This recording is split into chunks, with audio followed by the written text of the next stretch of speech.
Silky കോട്ട ഫാബ്രിക്കിൽ വരുന്ന നല്ലൊരു സൽവാർ സെറ്റാണ് ഈ ഒരു വീഡിയോയിൽ കാണാനായിട്ട് പോകുന്നത്. ഇതിൻ്റെ 3 ഡിഫറെൻറ്റ് പേസ്റ്റൽ ഷെയ്ഡ്സാണ് നമുക്ക് അവൈലബിൾ ആയിട്ടുള്ളത്. ഇതിനകത്ത് ഫ്രണ്ടിൽ ഫുള്ള് ഇങ്ങനെ ത്രെഡിൻ്റെ ഒരു എംബോസ് ചെയ്ത് നിൽക്കുന്ന എംബ്രോയ്ഡറിയും യോക്കിൽ ബ്യൂട്ടിഫുൾ ആൻഡ് ഫൈൻ ആയിട്ടുള്ള ഹാൻഡ് വർക്കാണ് വന്നിട്ടുള്ളത്. മിറർ വർക്കും പേൾസും ഒക്കെ വെച്ചിട്ടുള്ള വർക്കാണ്. ദുപ്പട്ട വന്നിരിക്കുന്നത് ഇങ്ങനെ സെയിം ഫാബ്രിക്കിൽ തന്നെ ബോർഡറും പിന്നെ എംബ്രോയ്ഡറി ബുട്ടാസും ആണ്.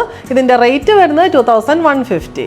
ആദ്യമേ തന്നെ എല്ലാവരുടെയും ഒരു ഫേവറേറ്റ് ഷെയ്ഡായിട്ടുള്ള ലൈറ്റ് അനിയൻ പിങ്ക് ഷെയ്ഡിലുള്ള സിൽക്കി കോട്ട ഫാബ്രിക്കിൽ വരുന്ന സൽവാർ സെറ്റാണ്. ബോഡിയിൽ ഫുള്ള് നല്ല എംബോസ് ചെയ്ത് നിൽക്കുന്ന ആ ഒരു പാറ്റേണിലുള്ള ത്രെഡ് എംബ്രോയ്ഡറി വന്നിട്ട് യോക്കിൽ ഒരു പ്ലെയിൻ പിങ്ക് പാച്ച് കൊടുത്തിട്ട് അതിനകത്ത് ഫൈൻ ആൻഡ് എലഗൻ്റ് ആയിട്ടുള്ള ചെറിയ പേൾ വർക്ക്, മിറർ വർക്കൊക്കെ പോയിട്ടുണ്ട്. അതിന് ബോർഡറായിട്ട് വൈറ്റ് പൈപ്പിങ്ങും പോയിട്ടുണ്ട്.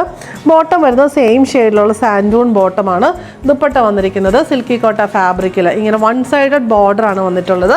ഈ ഒരു ബോർഡർ നമ്മുടെ ടോപ്പിലെ ആ ഒരു എംബ്രോയ്ഡറിയുടെ സെയിം പാറ്റേൺ. സ്കാലപ്പ് ഈ ഒരു സൈഡിലും വന്നിട്ടുണ്ട്. ബോഡിയിൽ ഫുള്ള് സ്കാറ്റർ ചെയ്ത് എംബ്രോയ്ഡറി ബുട്ടാസ് പോയിട്ടുണ്ട്. സ്കാലപ്പ് ബോർഡറാണ് 4 സൈഡിലും വന്നിട്ടുള്ളത്. റേറ്റ് വരുന്നത് 2150.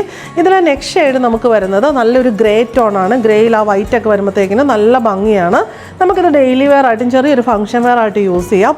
കോട്ടൺ ബോട്ടം ഗ്രേ ഷെയ്ഡിൽ തന്നെ ദുപ്പട്ട വന്നിരിക്കുന്ന സെയിം പാറ്റേൺ.